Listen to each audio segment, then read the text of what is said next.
Hi കൂട്ടുകാരെ, എല്ലാവർക്കും മൈമെൻറ്റർ PSC ആപ്ലിക്കേഷനിലേക്ക് സ്വാഗതം. അപ്പോൾ ഇന്ന് നമ്മൾ ഒരു സീരീസ് ആരംഭിക്കുകയാണ്. അതായത് PSC ബുള്ളറ്റിനിൽ വന്നിട്ടുള്ള current affairs from February 2nd edition. February 2nd edition തൊട്ട് PSC ബുള്ളറ്റിൽ വന്നിട്ടുള്ള കറണ്ട് അഫേഴ്സ് ഓരോ എഡിഷൻ വൈസ് നമ്മളിന്ന് പഠിച്ചു തുടങ്ങുകയാണ്. അപ്പം ഇത് ആകെപ്പാട് വളരെ കുറച്ച് പോയിൻറ്റ്സേ നമുക്ക് പഠിക്കാനുള്ളൂ. അപ്പോൾ ഇതൊരു 10-15 മിനിറ്റ് നമ്മളൊന്ന് വായിച്ച് നോക്കുകയാണെങ്കിൽ നമുക്ക് പെട്ടെന്ന് റിക്കളക്ട് ചെയ്യാൻ പറ്റുന്ന രീതിയിലാണ് ഇത് സെറ്റ് ചെയ്തിരിക്കുന്നത്. ഓക്കെ, അപ്പോൾ ഇതിനകത്ത് ഞാൻ സ്റ്റാർട്ട് ചെയ്തിരിക്കുന്ന ഫെബ്രുവരി 2nd എഡിഷൻ തൊട്ടാണ്. കാര്യം ഇതിൻ്റെ നമ്മുടെ ജനുവരിയിലെയും അതേപോലെ ഫെബ്രുവരി 1st എഡിഷനിലൊക്കെ 2024 കറണ്ട് അഫയേഴ്സ് ആണുള്ളത്. അപ്പോൾ ഫെബ്രുവരി നമ്മുടെ ഈ ഒരു വർഷം ഫെബ്രുവരി തൊട്ടുള്ള കറണ്ട് അഫയേഴ്സ് സ്റ്റാർട്ട് ചെയ്യുന്നത് ഈ ഒരു 2nd എഡിഷൻ തൊട്ടായതുകൊണ്ട് തന്നെ ഈ ഒരു എഡിഷൻ തൊട്ട് നമുക്ക് പഠിച്ചു തുടങ്ങാം. ഓക്കെ, അപ്പോൾ നോക്കിക്കേ, ഇതിനകത്ത് നമ്മൾ PSC ബുള്ളറ്റിൽ വന്നിട്ടുള്ള പോയിൻറ്റ്സ് അതേപോലെ ആണ് സെറ്റ് ചെയ്തിരിക്കുന്നത്. പിന്നെ കുറച്ച് റിലേറ്റഡ് ഫാക്ട്സ് കൂടി എക്സ്ട്രാ അതിനകത്ത് ആഡ് ഓൺ ചെയ്തിട്ടുണ്ട്. അപ്പോൾ ഇതിനകത്ത് വന്ന് പ്രധാനപ്പെട്ട ഒരു പോയിൻ്റാണ് സുഗതകുമാരി നവതി ആഘോഷ സമിതി ഏർപ്പെടുത്തിയ സുഗത നവതി പുരസ്കാരം ലഭിച്ച വ്യക്തി ആരാണെന്ന്. അത് ശ്രീമൻ നാരായണനാണ്. അപ്പം ശ്രീമൻ നാരായണൻ എന്ന് പറഞ്ഞു കഴിഞ്ഞാൽ നമുക്കറിയാം സുഗതകുമാരി ഒരു പരിസ്ഥിതി പ്രവർത്തകയായിരുന്നു അല്ലേ. അപ്പം ഇതെന്ന് പറഞ്ഞു കഴിഞ്ഞാൽ ആർക്കാണ് ലഭിച്ചത്? ഒരു പരിസ്ഥിതി പ്രവർത്തകനായ ശ്രീമൻ നാരായണനാണ് ഇത് ലഭിച്ചത്.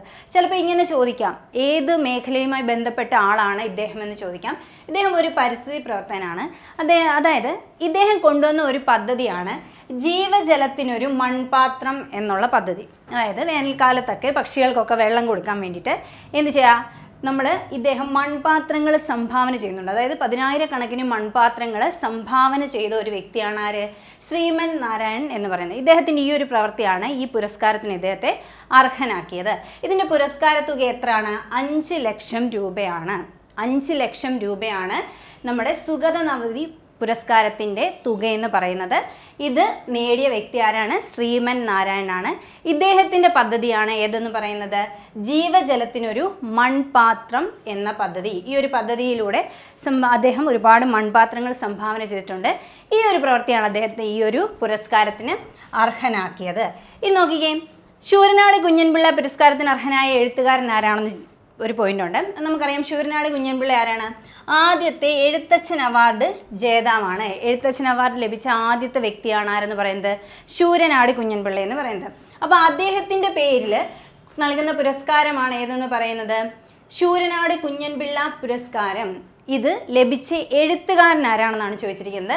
ഡോക്ടർ AM ഉണ്ണികൃഷ്ണനാണ്. ഡോക്ടർ AM ഉണ്ണികൃഷ്ണനാണ്. ഇതിൻ്റെ പുരസ്കാര തുക ഒരു ഫാൻസി നമ്പർ പോലെയാണ്. 25,555 രൂപയാണ് ഈ ഒരു പുരസ്കാരത്തിൻ്റെ തുക എന്ന് പറയുന്നത്. ഓക്കെ, അപ്പോൾ ഇത് ജസ്റ്റ് ഒന്ന് നോക്കിയിരിക്കുക.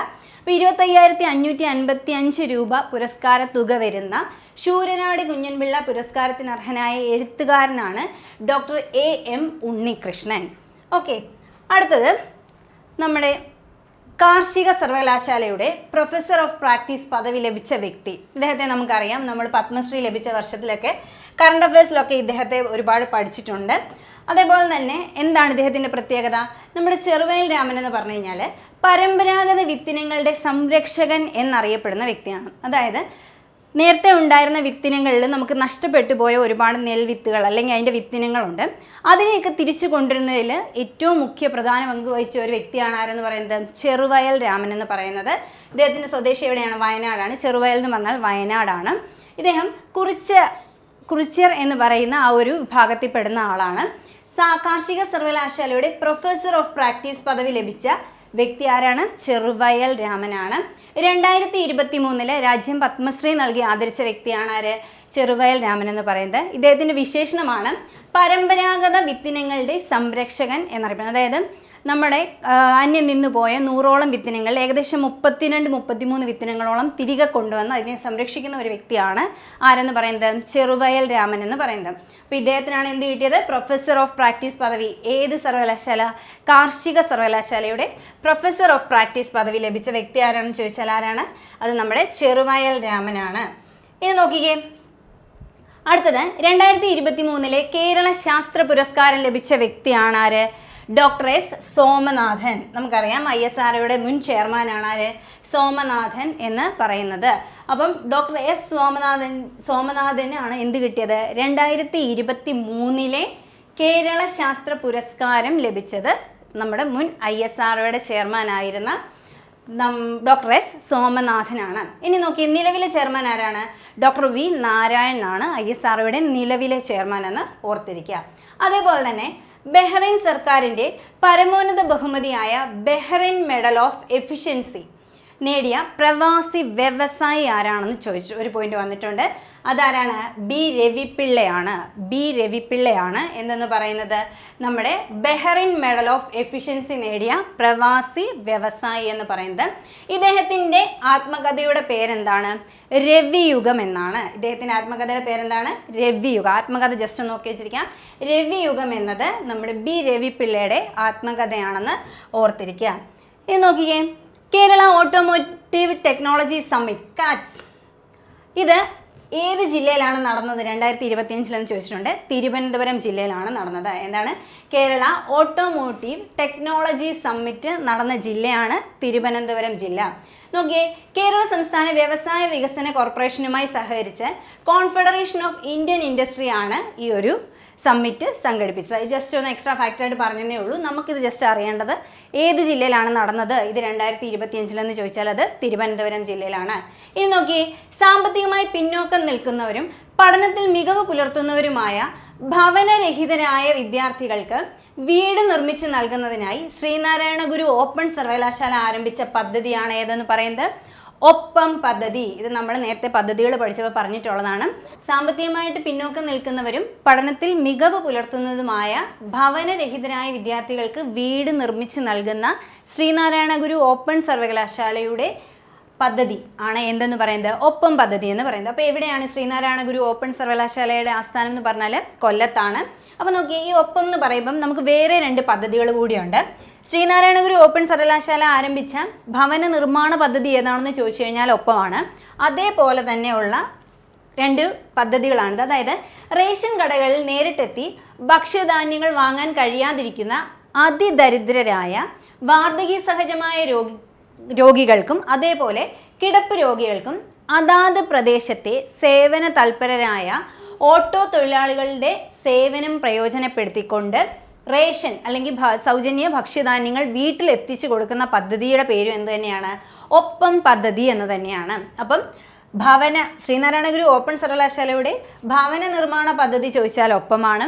അതേപോലെ തന്നെ കിടപ്പ് രോഗികൾക്കും അതേപോലെ തന്നെ അതിദരിദ്രരായിട്ടുള്ള വാർദ്ധക്യ സഹജമായ അസുഖങ്ങൾ മൂലം റേഷൻ കടകളിൽ നേരിട്ടെത്തി ഭക്ഷ്യധാന്യങ്ങൾ വാങ്ങാൻ പറ്റാത്തവർക്കും അത് നമ്മുടെ സേവന തൽപരരായ ഓട്ടോ തൊഴിലാളികളുടെ സഹായത്തോടു കൂടി വീട്ടിലെത്തിച്ച് നൽകുന്ന പദ്ധതി ഏതാണെന്ന് ചോദിച്ചാലും ഒപ്പം പദ്ധതിയാണ്. ഇനി വേറൊരു ഒപ്പം പദ്ധതിയുണ്ട്. അതായത് കേരള സംസ്ഥാന പൊതുവിദ്യാഭ്യാസ വകുപ്പിൻ്റെ ടെലി കൗൺസിലിംഗ് പദ്ധതിയുടെ പേരും എന്ത് തന്നെയാണ്? ഒപ്പം എന്ന് തന്നെയാണ്. അപ്പോൾ കേരള സംസ്ഥാന പൊതുവിദ്യാഭ്യാസ വകുപ്പിൻ്റെ ടെലി കൗൺസിലിംഗ്, ടെലിഫോൺ വഴി കൗൺസിലിംഗ് നൽകുന്ന പദ്ധതിയുടെ പേരും എന്ത് തന്നെയാണ്? ഒപ്പം എന്ന് തന്നെയാണ്. ഇത് നമ്മൾ എന്ത് ചെയ്തിട്ടുണ്ട്? നേരത്തെ പദ്ധതികൾ പഠിച്ചപ്പോൾ അതിനകത്ത് പറഞ്ഞ പോയിന്റ്സ് ആണ്. ഇനി നോക്കിക്കേ, ചിനാർ മരങ്ങളുടെ സംരക്ഷണത്തിനായി ട്രീ ആധാർ പദ്ധതി ആരംഭിച്ചത് എവിടെയാണ്? ജമ്മു കാശ്മീരിലാണ്. ട്രീ ആധാർ പദ്ധതി നമുക്ക് നല്ല സ്ട്രൈക്കിംഗ് ആയിട്ടുള്ളൊരു പോയിന്റാണ്. ഏതാണ്? ട്രീ ആധാർ പദ്ധതി ആരംഭിച്ചത് ജമ്മു കാശ്മീരിലാണ്. ചിനാർ മരങ്ങളുടെ സംരക്ഷണത്തിന് വേണ്ടിയിട്ടാണ് എന്ത് ചെയ്തത്? ഈ ഒരു പദ്ധതി ആവിഷ്കരിച്ചത്. ചിനാർ മരങ്ങളുടെ സെൻസസ് നടത്തുകയും അവയെ ഫലപ്രദമായി നിരീക്ഷിക്കുന്നതിനും സംരക്ഷിക്കുന്നതിനുമായി ഓരോ മരത്തിനും ഒരു പ്രത്യേക ഐഡൻറ്റിറ്റി നൽകുകയും ചെയ്യുന്നതാണ് ഈ സംരംഭത്തിൻ്റെ ലക്ഷ്യമെന്ന് പറയുന്നത്. അപ്പം നമ്മുടെ ആധാർ എന്ന് പറഞ്ഞാൽ എന്താണ്? നമ്മുടെ ഐഡൻറ്റിറ്റി കളക്ട് ചെയ്യുന്ന, അല്ലെ നമ്മുടെ ഐഡൻറ്റിറ്റി എന്താണെന്ന് വെളിപ്പെടുത്തുന്ന ഒരു പദ്ധതിയാണ് അല്ലെ ആധാർ പദ്ധതി, അല്ലെ നമ്മുടെ ആധാർ കാർഡ് എന്ന് പറയുന്നത്. അതേപോലെ തന്നെ ചിനാർ മരങ്ങളുടെയും അതിനും ഒരു ഐഡൻറ്റിറ്റി നൽകുന്ന പദ്ധതിയാണ് എന്തെന്ന് പറയുന്നത്? ട്രീ ആധാർ പദ്ധതി എന്ന് പറയുന്നത്. ഇത് ആരംഭിച്ച എവിടെയാണ്? ജമ്മു കാശ്മീരിലാണ്. നല്ലൊരു പോയിന്റാണ് അത് ചോദിക്കാൻ. അടുത്ത നോക്കി, ഇന്ത്യയിലെ ആദ്യത്തെ ദേശീയ സഹകരണ സർവകലാശാല എവിടെയാണെന്ന് ചോദിച്ചാൽ അത് ത്രിഭുവൻ സഹകാരി സർവകലാശാലയാണ്. ത്രിഭുവൻ സഹകാരി സർവകലാശാല എന്താണ്? ഇന്ത്യയിലെ ആദ്യത്തെ ദേശീയ സഹകരണ സർവകലാശാലയാണ് ഏതെന്ന് പറയുന്നത്? ത്രിഭുവൻ സഹകാരി സർവകലാശാല. നമ്മുടെ ഗുജറാത്തിലെ ഇൻസ്റ്റിറ്റ്യൂട്ട് ഓഫ് റൂറൽ മാനേജ്മെൻറ്റ് ആനന്ദിലാണ് രാജ്യത്തെ ആദ്യത്തെ ദേശീയ സഹകരണ സർവകലാശാല സ്ഥാപിക്കുക എന്ന് പറയുന്നത്. എവിടെയാണ്? ഗുജറാത്തിലെ ഇൻസ്റ്റിറ്റ്യൂട്ട് ഓഫ് റൂറൽ മാനേജ്മെൻറ്റ് ആനന്ദിലാണ് എന്ത് വരുന്നത്? രാജ്യത്തെ ആദ്യത്തെ ദേശീയ സഹകരണ സർവകലാശാല സ്ഥാപിക്കപ്പെടുന്നത്. അടുത്തത് ഏറ്റവും ഇമ്പോർട്ടൻ്റ് ആയിട്ടുള്ളൊരു പോയിൻ്റാണ്. അതായത് റെയിൽവേ മന്ത്രാലയം പുറത്തിറക്കിയ പൊതുജനങ്ങൾക്ക് സമഗ്രമായ റെയിൽവേ സേവനങ്ങൾ വാഗ്ദാനം ചെയ്യുന്ന ഏകജാലക പരിഹാര ആപ്പിൻ്റെ പേരെന്താണ്? സ്വറെയിൽ എന്നാണ്.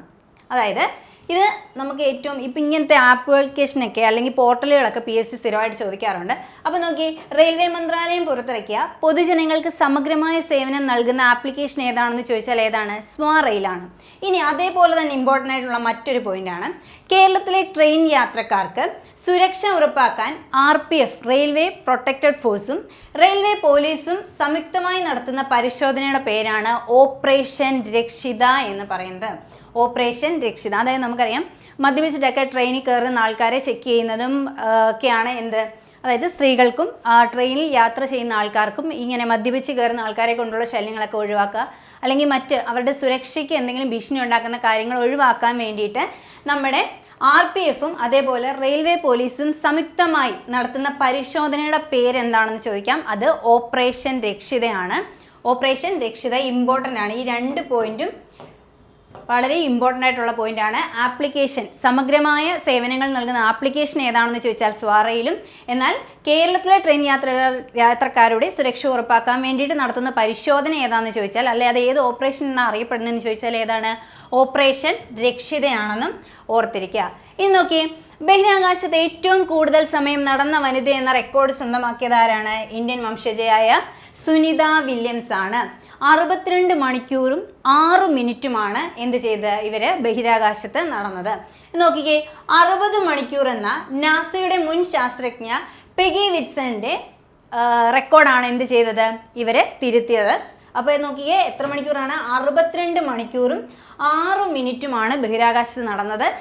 ഏത് റെക്കോർഡാണ്, ആരുടെ റെക്കോർഡാണ് ബ്രേക്ക് ചെയ്തതെന്ന് ചോദിച്ചു കഴിഞ്ഞാൽ പെഗി വിറ്റ്സന്റെ റെക്കോർഡാണ് ബ്രേക്ക് ചെയ്തത്. അവർ എത്ര മണിക്കൂറായിരുന്നു? 60 മണിക്കൂറും 21 മിനിറ്റുമായിരുന്നു അവരുടെ റെക്കോർഡെന്ന് പറയുന്നത്. നോക്കിയേ, അപ്പം ബഹിരാകാശത്ത് ഏറ്റവും കൂടുതൽ സമയം നടന്ന വനിത എന്ന റെക്കോർഡ് സ്വന്തമാക്കിയതാരാണ്? സുനിത വില്യംസ് ആണ്. ഇന്ത്യൻ വംശജയും അതേപോലെ നാസയുടെ ശാസ്ത്രജ്ഞയുമായ സുനിത വില്യംസ് ആണ്. 62 മണിക്കൂറും 6 മിനിറ്റുമാണ് ബഹിരാകാശത്ത് ഇവർ ചെലവിട്ടത് അല്ലെങ്കിൽ നടന്നത്. ഇനി നോക്കിക്കേ, നമ്മുടെ ശ്രീഹരിക്കോട്ടയിലെ സതീഷ് ധവാൻ സ്പേസ് സെൻറ്ററിൽ നടന്ന ISROയുടെ 100ാമത്തെ വിക്ഷേപണം ഇമ്പോർട്ടൻ്റ് ആണ്. എപ്പോഴും സയൻസ് ആൻഡ് ടെക്നോളജിന്ന് ഇതേപോലത്തെ നമ്പേഴ്സിൻ്റെ ചോദ്യങ്ങൾ ചോദിക്കാറുണ്ട്. 25ാമത്തെ, 50ാമത്തെ, 75ാമത്തെ എന്നൊക്കെ ചോദിക്കാറുണ്ട്. അതേപോലെ തന്നെ ശ്രീഹരിക്കോട്ടയിലെ സതീഷ് ധവാൻ സ്പേസ് സെൻറ്ററിൽ നടന്ന ISROയുടെ 100ാമത്തെ വിക്ഷേപണം ഏതാണെന്ന് ചോദിച്ചാൽ ഏതാണ്? NVS-02 ആണ്. നാവിഗേഷൻ സാറ്റലൈറ്റ് ആണ്. NVS-02 ആണ്. ഇനി നോക്കി, GSLV F-15 എന്ന റോക്കറ്റിലാണിത് വിക്ഷേപിച്ചത്. ഇത് രണ്ടും ഇമ്പോർട്ടൻ്റ് ആണ്. NVS-02ഉം ഏത് റോക്കറ്റിലാണ് വിക്ഷേപിച്ചത്? GSLV F-15 റോക്കറ്റിലാണിത് വിക്ഷേപിച്ചത്. ഗതി നിയന്ത്രണ സംവിധാനങ്ങൾക്കുള്ള ഉപഗ്രഹമാണിത്. ഇത് വിക്ഷേപിച്ച തീയതി എന്നാണെന്ന് ചോദിച്ചാൽ 2025 ജനുവരി 29-നാണ്. 2025 ജനുവരി 29 രാവിലെയാണ് എന്ത് ചെയ്തത്? NVS-02 വിക്ഷേപിച്ചത്. ഇത് വിക്ഷേപിച്ച വാഹനം ഏതാണ്? GSLV F-15ലൂടെയാണിത് വിക്ഷേപിച്ചത്. ഇത് ഇമ്പോർട്ടൻ്റ് ആയിട്ടുള്ളൊരു പോയിന്റാണ്. ഇനി നോക്കിക്കേ, അടുത്തത്, തുടർച്ചയായി ഏറ്റവും അധികം ബഡ്ജറ്റ് അവതരിപ്പിച്ചതിന് റെക്കോർഡ് നേടിയ കേന്ദ്രമന്ത്രി ഓൾറെഡി പ്രീവിയസ് ആയിട്ട് PSC ചോദിച്ച ചോദ്യമാണ്. നമ്മൾ അടുത്ത് തന്നെ നടന്ന ഒരു പരീക്ഷയ്ക്ക് എന്ത് ചെയ്തു, ഇത് ചോദിച്ചു. നിർമ്മല സീതാരാമനാണ്. ഇമ്പോർട്ടൻ്റ് ആയിട്ടുള്ളൊരു കാര്യം എന്ന് പറഞ്ഞാൽ ഈ ഒരു വേർഡ് ഇതിൻ്റെ കീവേഡാണ്. അതായത് തുടർച്ചയായി ഏറ്റവും കൂടുതൽ ബഡ്ജറ്റ് അവതരിപ്പിച്ച ധനമന്ത്രിയാണ് ആരെന്ന് പറയുന്നത്? നിർമ്മല സീതാരാമൻ എന്ന് പറഞ്ഞാൽ. എന്നാൽ ഏറ്റവും കൂടുതൽ ബഡ്ജറ്റ് അവതരിപ്പിച്ച ധനമന്ത്രി ആരാണ്? അത് മൊറാർജി ദേശായി ആണ്. 10 ബഡ്ജറ്റുകളാണ് അദ്ദേഹം അവതരിപ്പിച്ചത്. പക്ഷേ തുടർച്ചയായി ഏറ്റവും അധികം ബഡ്ജറ്റ് അവതരിപ്പിച്ചതിൻ്റെ റെക്കോർഡ് ആരുടെ പേരിലാണ്? നിർമ്മല സീതാരാമൻ്റെ പേരിലാണ്. ഇനി നോക്കിയേ, തുടർച്ചയായി 7 ബഡ്ജറ്റ് അവതരിപ്പിച്ചത് ആരാണ്? CD ദേശ്മുഖ് ആണ്. അപ്പോൾ നോക്കി, ഇവർ തുടർച്ചയായി എത്ര ബഡ്ജറ്റ് അവതരിപ്പിച്ചിട്ടുണ്ട്? 8 ബഡ്ജറ്റ് അവതരിപ്പിച്ചിട്ടുണ്ട്. തുടർച്ചയായി 8 ബഡ്ജറ്റുകൾ അവതരിപ്പിച്ചിട്ടുണ്ട്. ഇനി തുടർച്ചയായി 7 ബഡ്ജറ്റ് അവതരിപ്പിച്ച വ്യക്തിയാണ് CD ദേശ്മുഖ് എന്ന് പറയുന്നത്. നമ്മുടെ RBIയുടെ ഫസ്റ്റ് ഇന്ത്യൻ അല്ലെങ്കിൽ ഇന്ത്യക്കാരനായിട്ടുള്ള ആദ്യത്തെ ഗവർണർ ആരാണ്? CD ദേശ്മുഖ് ആണ്. അപ്പോൾ ഇദ്ദേഹമാണ് എന്ത് ചെയ്തത്? തുടർച്ചയായി 7 ബഡ്ജറ്റ് അവതരിപ്പിച്ചത്. ഇനി തുടർച്ചയായി 6 ബഡ്ജറ്റ് അവതരിപ്പിച്ചത് ആരാണ്? മൊറാർജി ദേശായി ആണ്. അദ്ദേഹം 2 ടേണിലായിട്ടാണ് ഈ 10 വട്ടം ബഡ്ജറ്റ് അവതരിപ്പിച്ചത്.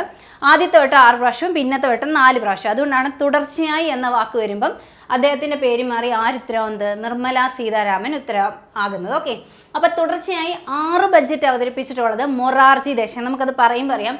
മൊറാർ 6 ബഡ്ജറ്റ് തുടർച്ചയായി മൊറാർജിയാണ് എന്ത് ചെയ്ത 6 ബഡ്ജറ്റ് അവതരിപ്പിച്ചിട്ടുള്ളത്. CD ദേശ്മുഖ് തുടർച്ചയായി 7 ബഡ്ജറ്റ് അവതരിപ്പിച്ചിട്ടുണ്ട്. നിർമ്മല സീതാരാമൻ തുടർച്ചയായി 8 ബഡ്ജറ്റ് അവതരിപ്പിച്ചിട്ടുണ്ട്. തുടർച്ചയായി 5 ബഡ്ജറ്റ് അവതരിപ്പിച്ചത് ആരാണ്? പി ചിദംബരമാണ് എന്ത് ചെയ്തത്? തുടർച്ചയായിട്ട് 5 ബഡ്ജറ്റ് അവതരിപ്പിച്ചത്. ഇനി ഏറ്റവും കൂടുതൽ ബഡ്ജറ്റ് അവതരിപ്പിച്ച വ്യക്തി ആരാണ്? അത് മൊറാർജി ദേശായി ആണ്. 10 ബഡ്ജറ്റാണ് എന്ത് ചെയ്തത്? അദ്ദേഹം അവതരിപ്പിച്ചിട്ട് ഉള്ളത്. അപ്പോൾ നോക്കിയേ, തുടർച്ചയായി ഏറ്റവും അധികം ബഡ്ജറ്റ് അവതരിപ്പിച്ച റെക്കോർഡ് നേടിയ കേന്ദ്ര ധനമന്ത്രി, പ്രീവിയസ് ചോദ്യമാണ് ഓൾറെഡി, നിർമ്മല സീതാരാമനാണ് ഈ റെക്കോർഡിനുടമ. ഓക്കെ, ഇനി ലോകാരോഗ്യ സംഘടന മലേറിയ വിമുക്ത രാജ്യമായി പ്രഖ്യാപിച്ച രാജ്യം ഏതാണ്? ജോർജിയയാണ്. ലോകാരോഗ്യ സംഘടന എന്ത് ചെയ്തു? മലേറിയ വിമുക്ത രാജ്യമായി പ്രഖ്യാപിച്ചത് ജോർജിയയാണ്. ഇനി നോക്കി, ഓൾ ഇന്ത്യ മലേറിയ ഇൻസ്റ്റിറ്റ്യൂട്ട് സ്ഥിതി ചെയ്യുന്നത് എവിടെയാണ്? ഡൽഹിയിലാണ്. ഓൾ ഇന്ത്യ മലേറിയ ഇൻസ്റ്റിറ്റ്യൂട്ട് സ്ഥിതി ചെയ്യുന്നത് എവിടെയാണ്? ഡൽഹിയിലാണ്. ഇനി നോക്കി, ഇത് ഒരു ഇച്ചിരി പഴയ പോയിന്റ് ആണ്, പക്ഷെ നമുക്ക് റെലവൻ്റ് ആണ്. നോക്കി, 2023 ഒക്ടോബറിൽ സംസ്ഥാനത്ത് ആദ്യമായി പ്ലാസ്മോഡിയം ഒവൈൽ മലേറിയ സ്ഥിരീകരിച്ച ജില്ല ഏതാണ് എന്ന് ചോദിച്ചാൽ ഏതാണ്? കോഴിക്കോട് ജില്ലയാണ്.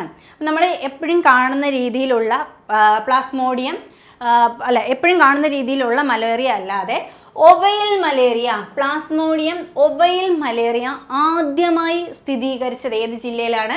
കോഴിക്കോട് ജില്ലയിലാണ്. 2023 ഒക്ടോബറിലാണ് ഇത് സ്ഥിരീകരിക്കുന്നത്. ഓക്കെ, അപ്പം ലോകാരോഗ്യ സംഘടന മലേറിയ വിമുക്ത രാജ്യമായി പ്രഖ്യാപിച്ചത് ഏതാണ്? ജോർജിയയാണ്. ഓൾ ഇന്ത്യ മലേറിയ ഇൻസ്റ്റിറ്റ്യൂട്ട് സ്ഥിതി ചെയ്യുന്ന എവിടെയാണ്? ഡൽഹിയിലാണ്.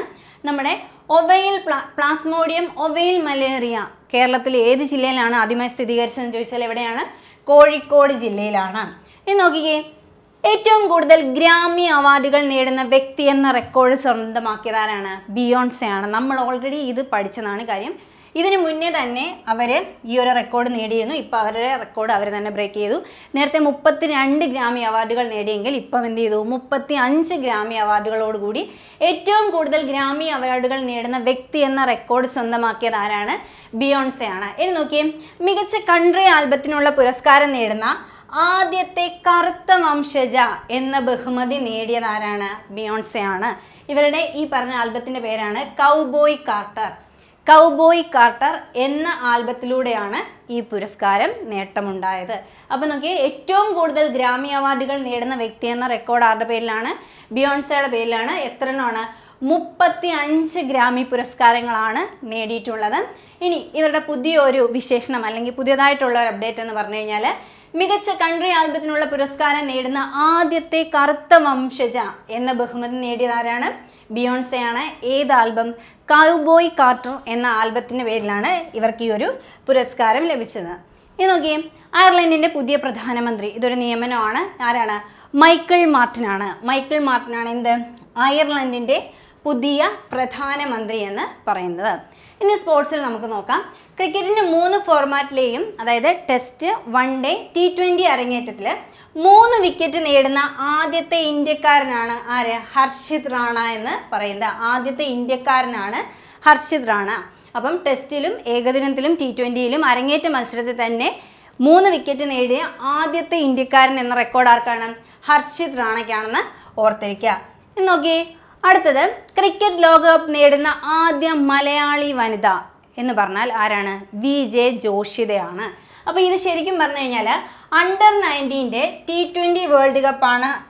വേൾഡ് കപ്പ് ടീമിലായിരുന്നു ആര് ഉൾപ്പെട്ടിരുന്നത്? VJ ജോഷിത ഉൾപ്പെട്ടിരുന്നത്. അപ്പം ക്രിക്കറ്റ് ലോകകപ്പ് നേടുന്ന ആദ്യ മലയാളി വനിത ആരാണെന്ന് ചോദിച്ചാൽ ആരാണ്? VJ ജോഷിതയാണ്. അണ്ടർ 19 കാറ്റഗറിയിൽ വരുന്ന 2020 വേൾഡ് കപ്പ് നേടിയ ടീമിലെ അംഗമായിരുന്നു VJ ജോഷിത എന്ന് പറയുന്നത്. വയനാട് സ്വദേശിയാണ്. അതേപോലെ നോക്കിക്കേ, ഈ പറഞ്ഞ ക്രിക്കറ്റ് ലോകകപ്പിൽ ആരാണ് വിന്നറായത്? ഇന്ത്യയാണ്. തോൽപ്പിച്ചത് ആരെയാണ്? ദക്ഷിണാഫ്രിക്കയാണ്. അതായത് ഫൈനലിൽ 9 വിക്കറ്റിന് ദക്ഷിണാഫ്രിക്കയെ തോൽപ്പിച്ചുകൊണ്ട് ഇന്ത്യ കിരീടം നേടിയതാണ് ഇത് അണ്ടർ 19 T20 വേൾഡ് കപ്പ് എന്ന് പറയുന്നത്. അപ്പം ഈ ഒരു പോയിന്റിനകത്തുനിന്ന് VJ ജോഷിതയും ഇന്ത്യയാണ് ഈ ഒരു കാറ്റഗറിയിൽ വിന്നർ ആയതെന്നുള്ളതും ഓർത്തിരിക്കുക. വയനാട് സ്വദേശിയാണ് ആര്? VJ ജോഷിത എന്ന് പറയുന്നത്. ഈ നോക്കിയേ, അന്താരാഷ്ട്ര ക്രിക്കറ്റ് കൗൺസിലിന്റെ 2024 ഏറ്റവും മികച്ച കളിക്കാരനുള്ള പുരസ്കാരം ലഭിച്ച ഇന്ത്യൻ പേസ് ബൗളർ ആരാണ്? അത് ജസ്പ്രീത് ബുംറയാണ്. 2024 ആരുടെ? നമ്മുടെ അന്താരാഷ്ട്ര ക്രിക്കറ്റ് കൗൺസിലിന്റെ ICCയുടെ 2024 ബെസ്റ്റ് കളിക്കാരനുള്ള പുരസ്കാരം ലഭിച്ച ഇന്ത്യയുടെ പേസ് ബൗളർ ആരാണെന്ന് ചോദിച്ചാൽ ആരാണ്? അത് ജസ്പ്രീത് ബുംറയാണ്. എന്നാൽ മികച്ച വനിതാ താരമായി തിരഞ്ഞെടുക്കപ്പെട്ടത് ന്യൂസിലാൻഡിന്റെ അമേലിയ കെറാണ്. അമേലിയ കെറാണ് എന്ത്? മികച്ച വനിതാ താരം. പുരുഷ താരമാരാണ്? ജസ്പ്രീത് ബുംറയാണ്. ICCയുടെ 2024 ഏറ്റവും മികച്ച കളിക്കാരനും കളിക്കാരിയുമാണ് ആരെ? ഒന്ന് ജസ്പ്രീത് ബുംറയും, രണ്ട് അമേലിയ കെറും. ഇനി നോക്കിക്കേ, ക്രിക്കറ്റിലെ സമഗ്ര സംഭാവനയ്ക്ക് ഇന്ത്യൻ ക്രിക്കറ്റ് കൺട്രോൾ ബോർഡ് ഇന്ത്യയുടെ ആദ്യ ക്രിക്കറ്റ് ക്യാപ്റ്റനായ CK നായിഡുവിൻ്റെ പേരിൽ നൽകുന്ന ആജീവനാന്ത പുരസ്കാരം ലഭിച്ചത് ആർക്കാണ്? നമുക്ക് ഡൗട്ടൊന്നും വരത്തില്ല. ആർക്കാണ്? സച്ചിൻ തെണ്ടുൽക്കറിനാണ്. അപ്പോൾ CK നായിഡു, ഇന്ത്യയുടെ ആദ്യത്തെ ക്രിക്കറ്റ് ക്യാപ്റ്റനായ CK നായിഡുവിൻ്റെ പേരിൽ നൽകുന്ന ആജീവനാന്ത പുരസ്കാരം ലഭിച്ച വ്യക്തി ആരാണ്? സച്ചിൻ തെണ്ടുൽക്കറാണ്. ഇനി നോക്കിയേ, ടാറ്റ സ്റ്റീൽ ചെസ്സിൽ കിരീടം നേടിയ വ്യക്തി ആരാണ്? അത് ടാറ്റ സ്റ്റീൽ ചെസ്സിൽ കിരീടം നേടിയത് പ്രജ്ഞാനന്ദയാണ്. ഇതിൻ്റെ പ്രത്യേകത എന്ന് വെച്ചാൽ വിശ്വനാഥൻ ആനന്ദിന് ശേഷം ടാറ്റ സ്റ്റീൽ കിരീടം നേടുന്ന രണ്ടാമത്തെ ഇന്ത്യക്കാരനാണ് ആരെന്ന് പറയുന്നത്? പ്രജ്ഞാനന്ദ എന്ന് പറയുന്നത്. അപ്പോൾ നോക്കി, ടാറ്റ സ്റ്റീൽ ചെസ്സിൽ കിരീടം നേടിയത് പ്രജ്ഞാനന്ദയാണ്. വിശ്വനാഥൻ ആനന്ദിന് ശേഷം ഈ ഒരു കിരീടം നേടുന്ന രണ്ടാമത്തെ ഇന്ത്യക്കാരനാണ് പ്രജ്ഞാനന്ദ എന്ന് പറയുന്നത്.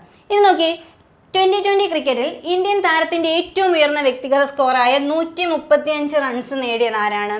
അത് അഭിഷേക് ശർമ്മയാണ്. 2020 ക്രിക്കറ്റിൽ ഇന്ത്യൻ താരത്തിൻ്റെ ഏറ്റവും ഉയർന്ന വ്യക്തിഗത സ്കോറായ 135 റൺസ് നേടി റെക്കോർഡിട്ടത് അഭിഷേക് ശർമ്മയാണ്. ഇനി നോക്കിയേ, ഒരു ഇന്നിങ്സിൽ ഏറ്റവും കൂടുതൽ സിക്സർ എന്ന റെക്കോർഡ് ഇദ്ദേഹത്തിൻ്റെ പേരിൽ തന്നെയാണ്.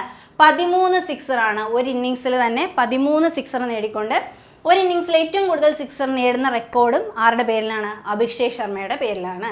ഇനി നോക്കിക്കേ, റുമാനിയയുടെ ഏത് മുൻ ലോക 1-ാം നമ്പർ വനിതാ ടെന്നീസ് താരമാണ് ടെന്നീസിൽ നിന്ന് വിരമിക്കൽ പ്രഖ്യാപിച്ചത്? അത് സിമോണ ഹാലപ്പാണ്. നമ്മളിത് ഇവരുടെ പേരൊക്കെ നേരത്തെ കറണ്ട് അഫെയറിൽ പഠിച്ചിട്ടുള്ളതാണ്. സിമോണ ഹാലപ്പ് ഏത് രാജ്യക്കാരിയാണ്? റുമാനിയയുടെ മുൻ ലോക 1-ാം നമ്പർ വനിതാ ടെന്നീസ് താരമാണ്. 2 തവണ എന്ത് ചെയ്തിട്ടുണ്ട്? ഗ്രാൻഡ് സ്ലാം കിരീടം നേടിയിട്ടുള്ള വ്യക്തിയാണ് സിമോണ ഹാലപ്പ് എന്ന് പറയുന്നത്. ഓക്കെ, ഇനി അടുത്തത്, ഫുട്ബോളിൽ നിന്ന് വിരമിക്കൽ പ്രഖ്യാപിച്ച ബ്രസീലിയൻ ഫുട്ബോൾ താരമാണ് ആര്? മാർസെലോ എന്ന് പറയുന്നത്. അപ്പോൾ ഇതൊക്കെ ഇവർ ഏത് രാജ്യക്കാരാണെന്നായിരിക്കും ചോദിക്കുന്നത്. അപ്പോൾ ഫുട്ബോളിൽ നിന്ന് വിരമിക്കൽ പ്രഖ്യാപിച്ച ബ്രസീൽ ഫുട്ബോൾ താരമാണ് ആരെന്ന് പറയുന്നത്? മാർസെലോ എന്ന് പറയുന്നത്. അതേപോലെ തന്നെ അന്താരാഷ്ട്ര ക്രിക്കറ്റിൽ നിന്ന് വിരമിക്കൽ പ്രഖ്യാപിച്ച ശ്രീലങ്കയുടെ മുൻ ക്രിക്കറ്റ് ക്യാപ്റ്റനാണ് ആര്? ദിമുത് കരുണരത്ന എന്ന് പറയുന്നത്.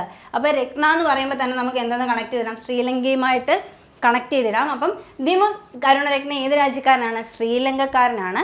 മുൻ ശ്രീലങ്കൻ ക്രിക്കറ്റ് ടീമിൻ്റെ ക്യാപ്റ്റനായ വ്യക്തിയാണ്. അപ്പോൾ അന്താരാഷ്ട്ര ക്രിക്കറ്റിൽ നിന്നും അടുത്തിടെ അല്ലെങ്കിൽ ഫെബ്രുവരി മാർച്ച് ആ ഒരു സമയത്ത് വിരമിക്കൽ പ്രഖ്യാപിച്ച കായിക താരമാണ് ആരെന്ന് പറയുന്നത്? ദിമുത് കരുണരത്ന എന്ന് പറയുന്നത്.